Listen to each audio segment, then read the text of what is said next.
Hi boys and girls, welcome to Miss Goodman Storytime. I've got my reading buddy, this one here. Miss Kelly keeps telling me that he's her favourite, so I thought I would bring him as my buddy today.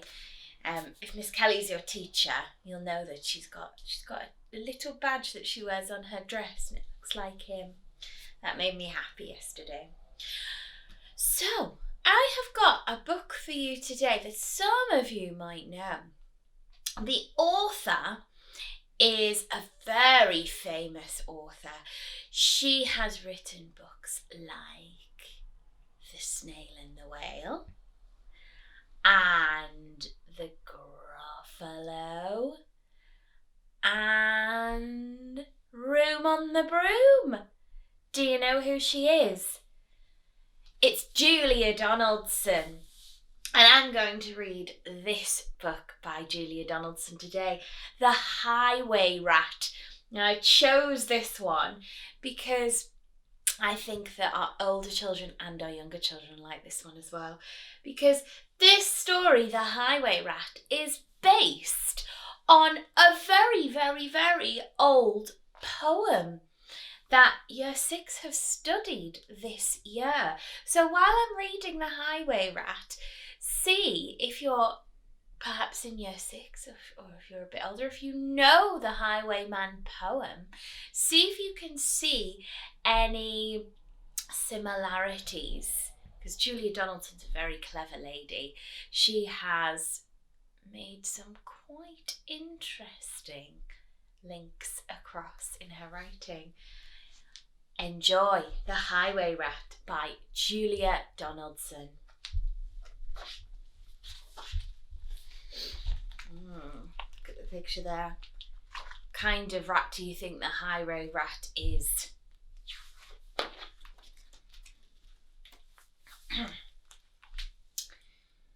The highway rat was a baddie. The highway rat was a beast. He took what he wanted and ate what he took. His life was one long feast.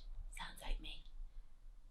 His teeth were sharp and yellow. Not so much like me. His manners were rough and rude, and the highway rat went riding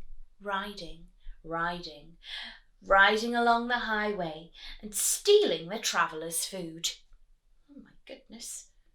Look at him there. He's taken their food. Thief!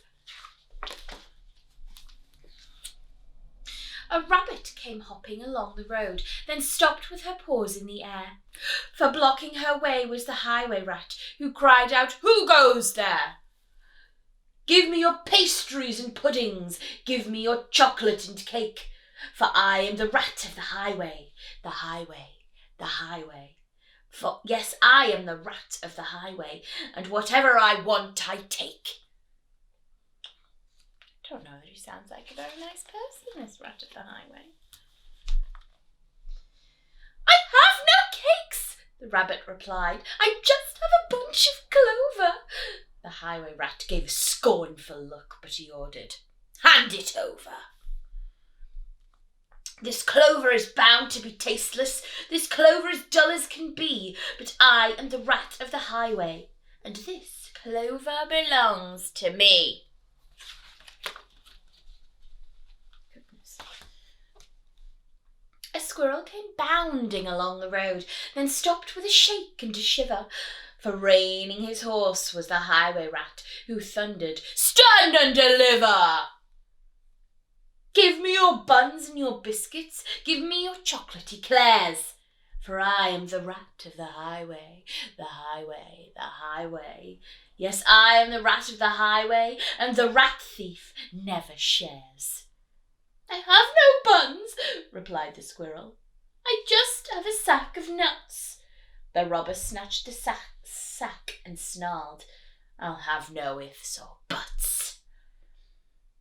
These nuts are probably rotten. These nuts are hard as can be, but I am the rat of the highway, and these nuts belong to me." He's taken things that he doesn't really want, isn't he?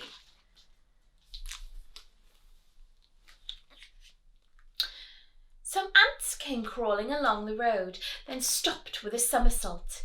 for baring his teeth was the highway rat, who bellowed a deafening "Halt! Give me your sweets and your lollies, give me your toffees and chews, for I am the rat of the highway, the highway, the highway. Yes, I am the rat of the highway, and nobody dares refuse." Why do you think nobody dares refuse him?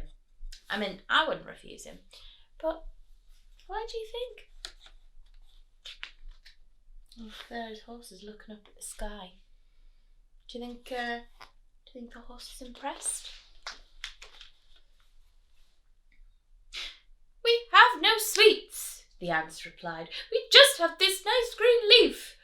"Oh, no, you don't, not any more," declared the highway thief. "The leaf is nasty and bitter. This leaf is as thin as can be, but I am the rat of the highway, and this leaf belongs to me." Do you know some of the words now? Can you join in? With never a please or a thank you, the rat carried on his way. Flies from a spider, milk from a cat, he once stole his own horse's hay. The creatures who travelled the highway grew thinner and thinner and thinner, while the highway rat grew horribly fat from eating up everyone's dinner. Hate to say I told you so.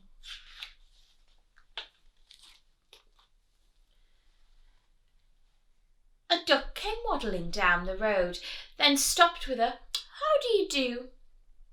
"I see you have nothing," the rat complained. "In that case I'll have to eat you." "I doubt if you're terribly juicy. Most likely you're tough as can be. But I am the rat of the highway, the highway, the highway. Yes, I am the rat of the highway, and I fancy a duck for tea." He just doesn't know when to stop, does he? Mind you, I'd like some of these purple trousers. "Hang on," cried the duck, quacked the duck, "for I have a sister with goodies you might prefer. I know she'd love to meet you, and I'm certain that you'd like her. For in her cave, her deep dark cave, right at the top of the hill, are biscuits and buns aplenty, and there you may eat your fill." Look, there's that picture in his mind. A duck sitting on plenty of cakes. Oh, there's donuts there, biscuits, jammy dodgers, bread buns. Do you think he'll be tempted? I reckon so. "Lead on!" cried the rat, and they took to the road, which seemed it would never end. Onwards they rode, and upwards, bend after bend after bend. Deep dark cave. I don't know about that one. Maybe this is going to teach him a bit of a lesson. What do you think is going to be in the deep dark cave? Do you think that there's going to be a duck sitting on a pile of biscuits and cakes? Don't know. Have a guess what you think might be in there. At last they came to a lonely cave, and the duck began to quack. She quacked, "Good evening, sister, sister, sister." And "Sister, sister, sister," a voice from the cave came back. "Do you have the cakes and chocolates?" the highway robber cried. And "Chocolates, chocolates, chocolates," a voice from the cave replied. "I'm coming to take them," the rat thief yelled. His greedy eyes grew round, and "Take them, take them, take them," came back a welcome sound. Is someone in there? He seemed to be replying. The highway rat leapt off his horse. Into the cave he strode. The duck took hold of the horse's reins and galloped down the road. Faster and ever faster, following all the bends, the plucky young duck went riding, galloping down the highway, back to her hungry friends. What has that duck done? She's stolen the horse, and she has tricked that highway rat. He was too greedy for his own good, wasn't he? Then they shared out the food from the saddlebags and feasted all night long. Bright were the flames of the bonfire, loud was the music and song. Wild was the moonlight dancing, merry the cheer and chat, for now they could live in freedom, safe from the highway rat. Well, they do look happy there. Maybe that's Plop there, Plop the owl. Looks like a good party. We all need a good party at the minute, don't we?